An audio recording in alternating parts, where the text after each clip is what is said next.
വിജ്ഞാനത്തെ, അറിവിനെ നെഞ്ചിലേറ്റുന്ന ഒരു സമൂഹമായി നമ്മൾ അറിയപ്പെടുന്നു. അങ്ങനെ തന്നെ തുടരണം. നമ്മുടെ നാട്ടുകാരായ മക്കൾ നിർബന്ധമായും വിദ്യാഭ്യാസത്തിൽ മുന്നോട്ട് പോകണം.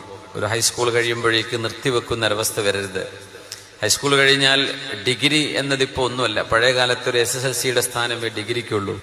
നിർബന്ധമായും ഒരു പോസ്റ്റ് ഗ്രാജുവേഷൻ. നമ്മുടെ ഈ ലോകത്തിന്റെ കുതിച്ചുയർന്ന പോക്കിനിടയിൽ നമ്മൾ പിറകോട്ട് പോകുന്നൊരവസ്ഥ വരരുത്. മുൻകാലങ്ങളിലെ പോലെ ഏതെങ്കിലും ഒരു ഉംറ വിസക്ക് പോയി ജോലി ചെയ്യാം എന്ന് പറയുന്നൊരു കാലഘട്ടമല്ല ഇപ്പോൾ. നന്നായിട്ട് വിദ്യാഭ്യാസമുള്ളവർക്ക് മാത്രമേ പിടിച്ചു നിൽക്കാൻ കഴിയൂ, സർവൈവ് ചെയ്യാൻ കഴിയൂ. അതുകൊണ്ട് എപ്പോഴും എൻ്റെ കൊച്ചനുജന്മാരോട് ആ ഒരു പഠനവുമായി ബന്ധപ്പെട്ടുള്ള കോഴ്സുകൾ ഓൺലൈൻ ചെയ്യാൻ പറ്റുന്നു. കൊറോണയ്ക്ക് ശേഷമൊക്കെ ഒരുപാട് ഓൺലൈൻ പ്ലാറ്റ്ഫോമുകൾ അവൈലബിൾ ആണ്. വിവിധ യൂണിവേഴ്സിറ്റികളുടെ ഡിസ്റ്റൻസ് എഡ്യൂക്കേഷനുകളൊക്കെ കോഴ്സുകളൊക്കെ ലഭ്യമാണ്. വീട്ടിലിരുന്നു കൊണ്ട് പെൺകുട്ടികൾക്ക് പഠിക്കാം, ഉമ്മമാർക്ക് പഠിക്കാം.